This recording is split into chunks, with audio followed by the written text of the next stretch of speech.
All book narrator YouTube channel पर आप सबका हार्दिक स्वागत है। तो मैं रूप सिंह बुक नरेटर। तो स्पेक्ट्रम आधुनिक भारत का इतिहास, अध्याय 38, नेहरू के नेतृत्व में स्वतंत्र भारत 1947 से 1964। जवाहरलाल नेहरू भारत के प्रथम प्रधानमंत्री थे और स्वतंत्रता पूर्व और पश्चात की भारतीय राजनीति में केंद्रीय व्यक्तित्व थे। महात्मा गांधी के संरक्षण में भी भारतीय स्वतंत्रता आंदोलन के सर्वोच्च नेता के रूप में उभरे और उन्होंने 1947 में भारत के एक स्वतंत्र राष्ट्र के रूप में स्थापना से लेकर 1964 तक भारत का शासन संभाला। वे आधुनिक भारतीय राष्ट्र राज्य एक संप्रभु समाजवादी धर्मनिरपेक्ष और लोकतांत्रिक गणतंत्र के वास्तुकार माने जाते हैं। नेहरू के प्रधानमंत्रित्व काल 1947 से 1964 के दौरान भारत में निर्णयों के समस्त पहलुओं पर नेहरू के प्रभाव के कारण इस काल को प्रायः नेहरू युग कहा जाता है। नेहरू युग के विभिन्न पहलुओं का संक्षिप्त सर्वेक्षण एवं घटनाक्रम निम्न प्रकार है। आर्थिक विकास एवं नियोजन की अवधारणा। दीर्घकालीन औपनिवेशिक शासन के फलस्वरूप भारत को स्वतंत्रता प्राप्ति के बाद एक ऐसी अर्थव्यवस्था विरासत में मिली जिसमें सीमित औद्योगिकरण, निम्न कृषि उत्पादन, अल्प प्रति व्यक्ति आय तथा मंद आर्थिक विकास गति जैसी नकारात्मक विशेषताएं मौजूद थीं।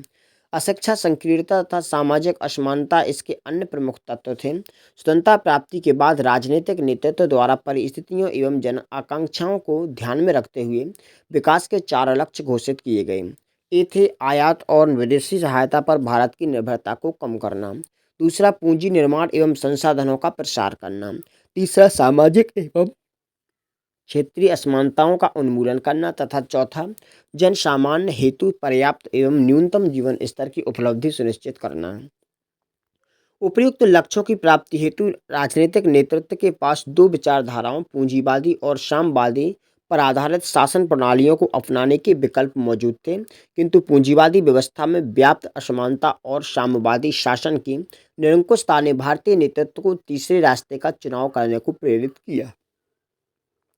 जवाहरलाल नेहरू के प्रभाव के अंतर्गत लोकतांत्रिक व्यवस्था में आर्थिक नियोजन को लागू करने के नए प्रयोग को अपनाने का निर्णय किया गया, जिसमें विकास और समता के उद्देश्यों को शांतिपूर्ण तरीके से प्राप्त किया जाना था। नियोजन संबंधी प्रारंभिक प्रयास।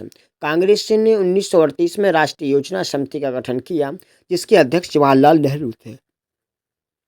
समिति द्वारा तैयार कई रिपोर्टों में मूलभूत उद्योगों के सार्वजनिक स्वामित्व, बड़े और लघु उद्योगों के मध्य समन्वय, क्षतिपूर्ति देकर जमींदारी प्रथा के उन्मूलन, नियोजन में कृषि क्षेत्र को आवश्यक रूप से शामिल करने तथा सहकारी खेती के विस्तार आदि की सिफारिशें की गईं।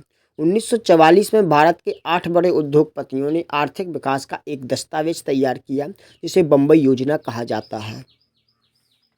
आचार्य श्री मन्नारायण द्वारा गांधीवादी योजना के माध्यम से 10 वर्ष में लोगों को जीवन की मूलभूत सुविधाएं उपलब्ध कराने का दावा किया गया। 40% M.N. राय ने भी जनता योजना का प्रस्ताव रखा, जिसमें सरकारी खेती और भूमि के राष्ट्रीयकरण पर बल दिया गया। जयप्रकाश नारायण की सर्वोदय योजना भी विकास के गांधीवादी मॉडल पर आधारित थी। इस प्रकार विकास की इन विभिन्न योजनाओं के द्वारा भारत के नियोजन में कई प्रारूप उभर कर आए, जिन्होंने स्वतंत्रता प्राप्ति के बाद राजनीतिक नेतृत्व को नियोजन संबंधी नीति निर्माण हेतु प्रचुर आधार सामग्री उपलब्ध कराई। स्वतंत्रोत्तर प्रारंभिक प्रयास। केंद्रीय मंत्रिमंडल के एक प्रस्ताव द्वारा 1950 में योजना आयोग की स्थापना की गई। आयोग को परामर्शदात्री संस्था का दर्जा दिया गया। आयोग को 7 दायित्व निभाने थे। पहला, भारत के भौतिक, पूंजीगत तथा मानवीय संसाधनों का आकलन करना। दूसरा, इन संसाधनों के प्रभावी एवं संतुलित उपयोग के लिए योजना तैयार करना। तीसरा, विकास की राष्ट्रीय प्राथमिकताएं निर्धारित करना, विकास की स्थितियों को परिभाषित करना तथा संसाधनों के वितरण हेतु सुझाव देना। चौथा, योजना के सफल क्रियान्वयन हेतु आवश्यक शर्तों का निर्धारण करना। पांचवा, योजना के प्रत्येक चरण के कार्यान्वयन हेतु अपेक्षित प्रशासन तंत्र सुनिश्चित करना। छठवां, योजना क्रियान्वयन द्वारा हासिल की गई प्रगति का समय समय पर मूल्यांकन करना तथा नीतियों और मापदंडों में अपेक्षित सुधारों की सिफारिश करना। सातवां, स्वयं की प्रभावी कार्यशीलता, बदलती आर्थिक परिस्थितियों, चालू नीतियों, कार्यक्रमों व मापदंडों तथा केंद्र एवं राज्य सरकारों द्वारा प्रेषित किसी समस्या आदि विषयों के संबंध में अपनी सिफारिशें देना। योजना आयोग की सिफारिशों तथा तैयार नीतियों व योजनाओं पर अंतिम निर्णय राष्ट्रीय विकास परिषद द्वारा किया जाता है, जिसकी स्थापना 6 अगस्त 1952 को की गई। नियोजन के सामाजिक आर्थिक उद्देश्य। नियोजन के विभिन्न सामाजिक एवं आर्थिक उद्देश्य हैं, जिन्हें विभिन्न पंचवर्षीय योजनाओं के प्रारूपों में वर्णित किया जाता रहा है। एक मोटे अनुमान के आधार पर नियोजन के उद्देश्य निम्न हैं: आधारभूत औद्योगिक संरचना का निर्माण, कृषि उत्पादन में वृद्धि एवं सुधार, राष्ट्रीय संपदा की वृद्धि और वितरण, आत्मनिर्भर और स्वस्फूर्त राष्ट्रीय अर्थव्यवस्था की स्थापना, गरीबी व बेरोजगारी का उन्मूलन, सामाजिक न्याय को प्रोत्साहन, बीमारियों और निरक्षरता की समाप्ति, व्यापार और वाणिज्य का विस्तार, आयात प्रतिस्थापन एवं निर्यातोन्मुख उत्पादन हेतु उद्यमियों को आर्थिक प्रोत्साहन, भारतीय अर्थव्यवस्था का आधुनिक, प्रभावशील व प्रतिस्पर्धात्मक रूप में कार्यान्तरण। पंचवर्षीय योजनाएं। प्रथम पंचवर्षीय योजना 1951 से 56। प्रथम योजना में सर्वांगीण राष्ट्रीय विकास के साथ साथ शरणार्थी पुनर्वास, खाद्य आत्मनिर्भरता, मुद्रास्फीति नियंत्रण जैसे तत्कालीन लक्ष्यों का चुनाव किया गया। इस योजना को लक्ष्यों की प्राप्ति में सफलता प्राप्त हुई। द्वितीय पंचवर्षीय योजना 1956 से 61। इस योजना में भारी एवं मूलभूत उद्योगों के विकास एवं विस्तार को प्राथमिकता दी गई, जो समाजवादी अर्थव्यवस्था स्थापित करने की दिशा में उठाया गया एक महत्वपूर्ण कदम था। दूसरी योजना के अनेक लक्ष्यों को पूंजी अभाव के कारण प्राप्त नहीं किया जा सका, फिर भी इसे सीमित सफलता प्राप्त हुई। तृतीय पंचवर्षीय योजना 1961 से 66 है। तीसरी योजना में कृषि को पुनः सर्वोच्च प्राथमिकता देने हेतु स्वस्फूर्त एवं निर्भर अर्थव्यवस्था का लक्ष्य तय किया गया, किंतु भारत चीन युद्ध 1962 और भारत पाकिस्तान युद्ध 1965 के कारण योजना की प्राथमिकताओं को रक्षा जरूरतों पर सीमित होना पड़ा। 1965-66 में पड़े भयंकर अकाल ने पूर्णतः इस योजना को विफल बना दिया। अतः तीसरी योजना के दौरान भारतीय नियोजन प्रणाली को गंभीर संकटों व अवरोधों का सामना करना पड़ा। इस प्रकार जवाहरलाल नेहरू ने कार्यकाल में ही नियोजन व्यवस्था के सकारात्मक एवं नकारात्मक पहलू पूर्णतः स्पष्ट हो गए। जहां एक ओर उत्पादन वृद्धि, औद्योगिकरण विस्तार, आधार संरचना विकास, विज्ञान एवं तकनीकी विकास तथा शिक्षा के प्रसार आदि क्षेत्रों में नियोजन प्रणाली को सफलता प्राप्त हुई, वहीं दूसरी ओर गरीबी व बेरोजगारी उन्मूलन, आय असमानताओं में कमी, भूमि सुधारों के पूर्ण क्रियान्वयन आदि क्षेत्रों में यह असफल साबित हुए। राज्य नियंत्रित औद्योगिकरण।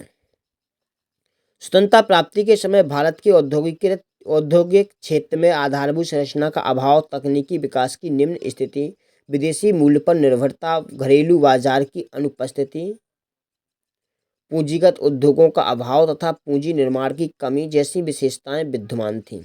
इस परिप्रेक्ष्य में राष्ट्रीय नेतृत्व तथा उद्यमियों द्वारा औद्योगिकरण के विकास व विस्तार के लिए आधारभूत संरचना, घरेलू मांग तथा विदेशी योग्य संसाधनों की उपलब्धता को अनिवार्य शर्तों के रूप में स्वीकार किया गया और इन शर्तों को राजकीय सहयोग के बिना पूरा करना असंभव समझा गया।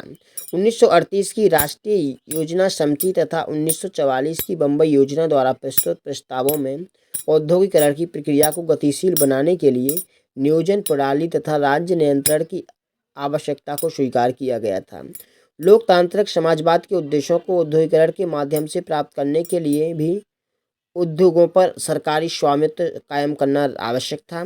निजी क्षेत्र के अधिकाधिक लाभार्जन करने के दृष्टिकोण के कारण उसमें सामाजिक कल्याण से संबंधित प्राथमिकताओं की अपेक्षा नहीं की जा सकती थी।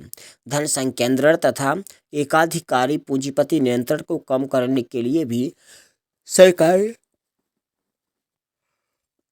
अंकुश रखना उचित समझा गया। औद्योगिकरण पर राज्य नियंत्रण के स्वरूप को सरकार की आरंभिक औद्योगिक नीतियों में देखा जा सकता है। 1948 की औद्योगिक नीति। इस नीति में मिश्रित अर्थव्यवस्था के अंतर्गत आगामी वर्षों में राज्य द्वारा अपने नियंत्रणाधीन नवीन उत्पादक इकाइयों की स्थापना की घोषणा की गई। निजी तथा सार्वजनिक क्षेत्र को संयुक्त रूप से कार्य करना था। निजी क्षेत्र को देश की सामान्य औद्योगिक नीति के अंतर्गत अपनी गतिविधियां संचालित करनी थी। ऊर्जा शस्त्र अस्त्र, रेलवे, मुद्रा उत्पादन आदि क्षेत्रों में राज्य के अधीन सार्वजनिक क्षेत्र की परिकल्पना की गई। विमान एवं पोत निर्माण, लोहा, कोयला, खनिज तेल और संचार क्षेत्र में राज्य द्वारा आधारभूत उद्योगों की स्थापना करने का निश्चय किया गया। सार्वजनिक क्षेत्र को सामाजिक परिवर्तन के साधन के रूप में मान्यता दी गई। इस नीति में लघु एवं कुटीर उद्योगों को राज्य द्वारा प्रोत्साहन देने का प्रस्ताव था। इन उद्योगों हेतु विशिष्ट वस्तुओं के उत्पादन को आरक्षित किया गया। पिछड़े क्षेत्रों में उद्योगों की स्थापना द्वारा क्षेत्रीय असंतुलन दूर करना भी राज्य का दायित्व माना गया। इस प्रकार 1948 की औद्योगिक नीति द्वारा संविधान के नीति निर्देशक सिद्धांतों को लागू करने का प्रयास किया गया। 1956 की औद्योगिक नीति। इस नीति के प्रस्ताव में उद्योगों को 3 वर्गों में विभाजित किया गया। पहले वर्ग में शस्त्र अस्त्र उत्पादन, परमाणु ऊर्जा, भारी उपकरण, लौह इस्पात, कोयला, खनिज तेल, धातु उद्योग, भारी विद्युत उपकरण, अन्य महत्वपूर्ण खनिज, वायु परिवहन, रेलवे, वैमानिकी, टेलीफोन, विद्युत उत्पादन व वितरण तथा तार एवं रेडियो उपकरण जैसे 17 उद्योगों को रखा गया।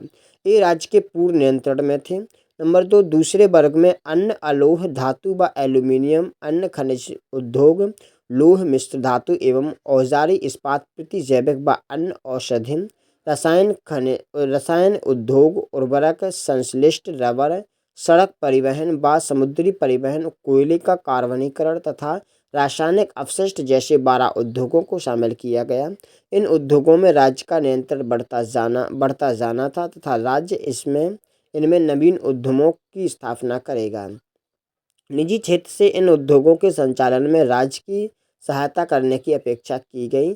शेष सभी उद्योग निजी क्षेत्र के हाथों में सौंप दिए गए, किंतु इस वर्ग के उद्योगों को भी सामाजिक उद्देश्यों एवं नियंत्रक विधानों के अधीन कार्य करना था। इस औद्योगिक नीति में स्पष्ट किया गया कि निजी क्षेत्र और सार्वजनिक क्षेत्र आपस में पृथक या विरोधी नहीं बल्कि परस्पर पूरक है। निजी क्षेत्र की आशंका का समाधान करने के लिए राज्य द्वारा पूंजी समर्थन, राजकोषीय उपायों तथा संचार व निजी ऊर्जा सुविधाओं के माध्यम से निजी क्षेत्र के विकास को पर्याप्त समर्थन दिया गया। नीति में राज्य के सरकारी व निजी दोनों इकाइयों के प्रति न्यायपूर्ण एवं भेदभाव रहित व्यवहार को सुनिश्चित किया गया।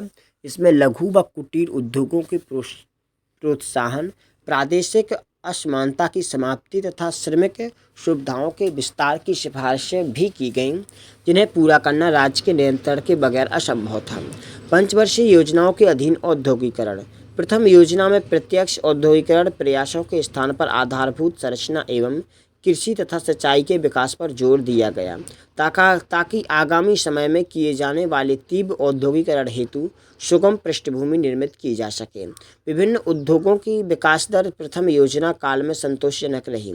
इसी काल में सिंदरी उर्वरक कारखाना, चितरंजन का रेल इंजन निर्माण कारखाना, एंटीगिरकोच फैक्ट्री, पेनिसिलिन फैक्ट्री, भारतीय टेलीफोन उद्योग आदि की स्थापना की गई। द्वितीय योजना काल में निर्धारित औद्योगिकरण का लक्ष्य 1956 की औद्योगिक नीति से प्रेरित था। योजना के कुल विनियोग का 27% अंश उद्योग क्षेत्र के लिए निश्चित किया गया। राज्य द्वारा राउरकेला, भिलाई तथा दुर्गापुर स्थित इस्पात कारखानों के अतिरिक्त विभिन्न उद्योग क्षेत्रों में अनेक उत्पादक इकाइयाँ स्थापित की गईं। इस काल में छोटे उद्यमकर्ता समूह का तेजी से विस्तार हुआ, जिससे पूंजी एकाधिकार की प्रवृत्तियों में आंशिक रूप से कमी आई। तृतीय योजना काल में औद्योगिक क्षेत्र के विस्तार के साथ साथ मशीन निर्माण, उत्पादक तकनीकी कौशल एवं प्रबंधकीय दक्षता में सुधार लाने पर बल दिया गया। योजना काल के दौरान सार्वजनिक क्षेत्र को केंद्रीय स्थान प्रदान किया गया। योजना काल के दौरान ऑटोमोबाइल, डीजल इंजन, बिजली ट्रांसफार्मर, मशीनी उपकरण आदि क्षेत्रों में काफ़ी प्रगति हुई। उद्योग विकास एवं विनिमय अधिनियम 1951। इस अधिनियम के माध्यम से सरकार को मध्यम एवं बड़े औद्योगिक उपक्रमों की स्थापना के लिए लाइसेंस जारी करने का अधिकार प्रदान किया गया। सरकार को उत्पादन की मात्रा, आयात निर्यात कोटा, मजदूरी मूल्य एवं वेतन के निर्धारण की शक्ति भी प्राप्त हुई। सरकार के इन अधिकारों को उद्योगों के विकेंद्रीकरण तथा उपभोक्ता व श्रमिकों के हित संरक्षण की दृष्टि से औचित्यपूर्ण सिद्ध किया गया। सरकार द्वारा विदेशी व्यापार घरानों तथा बहुराष्ट्रीय निगमों की गतिविधियों को भी विभिन्न कानूनों के माध्यम से नियंत्रित करने का प्रयास किया गया। इस प्रकार स्वतंत्रता प्राप्ति के बाद के 1.5 दशक में लोकतांत्रिक समाजवाद के आदर्शों के अनुरूप मिश्रित अर्थव्यवस्था के अंतर्गत औद्योगिकरण की जो प्रक्रिया आरंभ की गई, उसमें राज्य के नियंत्रण को अनिवार्य तत्व माना गया। तत्कालीन नवीन अर्थव्यवस्था में आधारभूत क्षेत्रों को मात्र निजी एवं बाजारवादी आर्थिक शक्तियों के सहारे विकसित करना असंभव था, और निजी क्षेत्र भी इतना सामर्थ्यवान नहीं हो पाया था जो सामाजिक एवं आर्थिक पुनर्संरचना हेतु अपेक्षित संसाधनों को जुटा सकने में समर्थ हो पाता। राज्य नियंत्रण के माध्यम से ही कृषि, ऊर्जा, परिवहन तथा संचार क्षेत्र में संसाधनों का निवेश सुनिश्चित किया जा सकता था। इन आधारभूत सुविधाओं के विकास के बिना घरेलू बाजार का निर्माण तथा सामाजिक परिवर्तन का होना संभव नहीं था। इन सब कारणों से राज्य को औद्योगिकरण प्रक्रिया के नियंत्रण की बागडोर सौंपी गई, और कतिपय असफलताओं के बावजूद राज्य द्वारा अपनी भूमिका को कुशलतापूर्वक निभाया गया। भूमि एवं कृषि सुधार। स्वतंत्रता प्राप्ति के उपरांत राजनीतिक नेतृत्व के समक्ष सबसे बड़ी चुनौती देश का सामाजिक एवं आर्थिक पुनर्निर्माण एवं विकास थी। भारत की 80% से भी अधिक जनसंख्या की आजीविका कृषि पर निर्भर होने के कारण कृषि को आर्थिक विकास से घनिष्ठ रूप से संबंध पाया गया। आज़ादी के बाद भारत को पिछड़ी हुई कृषि व्यवस्था विरासत में प्राप्त हुई, जिसके मुख्य लक्षण इस प्रकार थे। भू स्वामित्व के विभिन्न प्रकार, कुछ गिने चुने हाथों में भूमि का केंद्रीकरण, बिचौलियों की प्रभावशीलता, बहुसंख्यक गरीब किसानों का अस्तित्व, गरीब बेरोजगारी, न्यून कृषि उत्पादन, तकनीकी सुविधाओं का अभाव, सामाजिक पिछड़ापन एवं भेदभाव, निम्न ग्रामीण जीवन स्तर तथा ग्रामीण क्षेत्रों में निरक्षरता, रूढ़िवाद, धर्मांधता व जातिवाद का वर्चस्व आदि। स्वतंत्रता प्राप्ति के बाद ग्रामीण जीवन और कृषि में सुधार करना नेतृत्व की प्राथमिकता सूची में सबसे ऊपर था। तत्कालीन समय में कृषि सुधार से जुड़ी 3 विचारधाराएं मौजूद थीं। पहला, भारतीय साम्यवादी दल द्वारा भूमि के राष्ट्रीयकरण की को अनिवार्य माना गया। दूसरा, विनोबा भावे के भूदान आंदोलन के अंतर्गत भूमि सुधारों को नैतिक दबाव के आधार पर तय करने का आह्वान किया गया। और तीसरा, 1949 में कांग्रेस कृषि सुधार समिति के प्रतिवेदन में संघीय लोकतांत्रिक ढांचे के अधीन भूमि सुधार तथा सहकारी खेती पर बल दिया गया। पहली 2 विचारधाराओं को कानूनी समर्थन के अभाव में अस्वीकार कर दिया गया तथा कांग्रेस की नीतियों के आधार पर ही कृषि सुधारों की प्रक्रिया को प्रारंभ करने का निश्चय किया गया। 1955 के आवड़ी अधिवेशन में कांग्रेस द्वारा समाजवादी ढांचे के अंतर्गत कृषि क्षेत्र में सुधारों के निम्न उद्देश्य निश्चित किए गए। पहला, ग्रामीण भारत में प्रभावी अर्ध सामंती सामाजिक संबंधों तथा आर्थिक संस्थाओं का उन्मूलन। दूसरा, वास्तविक किसानों को भूमि का वितरण। तीसरा, सरकारी सामुदायिक की विकास योजनाओं द्वारा प्रगतिशील किसानों की क्षमता में वृद्धि। चौथा, खाद्यान्न उत्पादन में वृद्धि। पांचवा, काश्तकारी अवधि की सुरक्षा सुनिश्चित करना। छठवां, लगान का भुगतान नकदी में करना। इन उद्देश्यों की प्राप्ति संसदीय लोकतंत्र के अधीन तथा संपत्ति के अधिकार को बिना क्षति पहुंचाई की जानी थी। भारतीय संसद द्वारा भी शीघ्र ही कांग्रेस के प्रस्तावों का अनुमोदन कर दिया गया। स्वतंत्रता प्राप्ति के पश्चात योजना आयोग, केंद्रीय सरकार और अन्य राज्य सरकारों ने भूमि सुधारों के बृहद कार्यक्रमों को जारी किया। इसके अंतर्गत मिल्कियत ढांचे में संस्थागत और संरचनात्मक परिवर्तन किए गए। भू राजस्व की नई अवधारणा सामने आई। कृषि क्षेत्रों में आधुनिकीकरण की मांग की गई और ग्रामीण क्षेत्रों में सामुदायिक स्तर पर सहायता पहुंचाने वाले संस्थानों का गठन किया गया। भूमि सुधार कार्यक्रमों में उठाए गए कदम थे। पहला, बिचौलियों का उन्मूलन। दूसरा, काश्तकारी सुधार। तीसरा, भूमि अधिग्रहण के लिए भूमि जोतों की सीमा का निर्धारण। इन सुधारों का एकमात्र उद्देश्य था भारतीय किसान को जमींदार और जागीरदार जैसे बिचौलियों के चंगुल से मुक्त करना और उनकी जमीन को सुरक्षा प्रदान करना, ताकि कृषि के आधुनिकीकरण के लिए वे उसमें पूंजी लगा सकें। बिचौलियों का उन्मूलन। सरकार द्वारा जमींदारी व्यवस्था के उन्मूलन पर अधिक बल दिया गया, जिससे बिचौलियों को समाप्त करके कृषकों के साथ सीधा संपर्क कायम किया जा सके। काश्तकार की वैधानिक परिभाषा में लघु किसानों के साथ साथ बड़े बड़े भूस्वामियों को भी शामिल किया गया।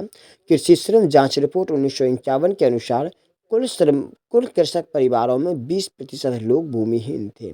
2.5 एकड़ से कम भूमि प्राप्त किसानों का प्रतिशत 38 था तथा कुल खेती योग्य भूमि के मात्र 6% पर ही उनका अधिकार था। 59% कृषक परिवारों के पास 5 एकड़ से अधिक भूमि थी, जो कुल खेती योग्य भूमि का 16% थी। आज़ादी के समय व्यक्तिगत स्वामित्व की 57% भूमि कृषि पर जमींदारों का प्रभुत्व था। सरकार द्वारा जमींदारी व्यवस्था को समाप्त करने के लिए कदम उठाए जाने पर निम्न कठिनाइयां उपस्थित हुईं। कृषि राज्य सूची का विषय था, अतः इस दिशा में किया गया कोई भी सुधार संपूर्ण भारत में एक साथ लागू करना अत्यंत कठिन था। विभिन्न राज्यों की भू सुधार नीतियों में विभिन्नता थी। दूसरा, खेतीहर व सीमांत कृषकों को राज्य के प्रत्यक्ष संपर्क में लाना एक विकट समस्या थी। तीसरा, अधिग्रहित की गई भूमि के बदले मुआवजा देना भी एक समस्या थी। जमींदार मुआवजे के प्रश्न को मौलिक अधिकार के उल्लंघन के आधार पर न्यायालय से असंवैधानिक घोषित करा लेते थे। अनुच्छेद 31 में संशोधन करके ही भूमि सुधारों को लागू किया जा सका। जमींदारी व्यवस्था के उन्मूलन के बाद भी जमींदारों को भू कृषक का दर्जा प्रदान किया गया और उन्हें निजी खेती के लिए भूमि के पुनः ग्रहण की सुविधा दी गई। काश्तकारी सुधार, काश्तकारों को भूमि जोतने का स्थायी अधिकार दे दिया गया, किंतु वे जमीन का विक्रय नहीं कर सकते थे। 1 वर्ष के लगान का 10 गुना अदा करने वाले काश्तकार ही भूमि को बेच सकते थे। इस प्रकार अधिकांश किसान भूमिधर और सिरदार के रूप में बदल गए, जो सरकार को सीधे लगान देते थे, किंतु जमींदारों पर अभी भी खुद काश्त के रूप में काफ़ी भूमि बची रख गई थी और सरकार के से प्राप्त मुआवजे को लाभकारी व्यवसायों में नियोजित करके उन्होंने अपनी प्रभावपूर्ण सामाजिक व आर्थिक स्थिति को पूर्णतः समाप्त नहीं होने दिया था। कृषक सुधारों के अंतर्गत अनेक वैधानिक कदम उठाए गए। काश्तकारी अवधि की सुरक्षा, लगान दर के निर्धारण तथा काश्तकारों को भूमि खरीद पर स्वामी बनाने का अवसर देने के उद्देश्य से कई कानून बनाए गए। कृषि भूमि को की सीमा तथा भूमिहीनों को कृषि भूमि के वितरण के संबंध में भी कई कानून बनाए गए। छठे दशक के प्रारंभिक वर्षों में योजना आयोग द्वारा एक पारंपरिक जोत का निर्धारण किया गया, जिसकी वार्षिक आमदनी 1200 रुपये के बराबर हो। योजना आयोग द्वारा दिए गए सुझाव में 5 सदस्यीय परिवारों के पास 3 पारिवारिक जोतों के स्वामित्व को जरूरी माना गया। प्रथम 3 पंचवर्षीय योजनाओं के प्रपत्रों में भी काश्तकारों की दशा सुधारने के संबंध में निम्न प्रस्ताव मौजूद थे। पहला, भूमि का किराया कुल उत्पादन के 1/2 से 1/4 स्तर से ज़्यादा ना हो। जिस भूमि के पुनर्ग्रहण की संभावना ना हो, उसका स्वामित्व काश्तकार को सौंपा जाए। दूरस्थ जमींदारों को हतोत्साहित किया जाए। व्यक्तिगत कृषि को प्रोत्साहन दिया जाए। भूमि हदबंदी, पंचवर्षीय योजनाओं में असमानता की समाप्ति तथा ग्रामीण क्षेत्रों में भूमिहीन किसानों को रोजगार उपलब्ध कराने के उद्देश्य से भूमि हदबंदी की आवश्यकता को स्वीकार किया गया। भूमि हदबंदी कानून 1950 के दशक में ही लागू हो गया, किंतु उसका क्रियान्वयन विभिन्न राज्यों में अलग अलग समय पर हुआ। भूमि हदबंदी के उद्देश्य को आंशिक सफलता ही मिल सकी, क्योंकि भूमिपतियों ने अपनी अधिशेष भूमि अपने रिश्तेदारों, मित्रों व अन्य लोगों के नाम कर दी थी।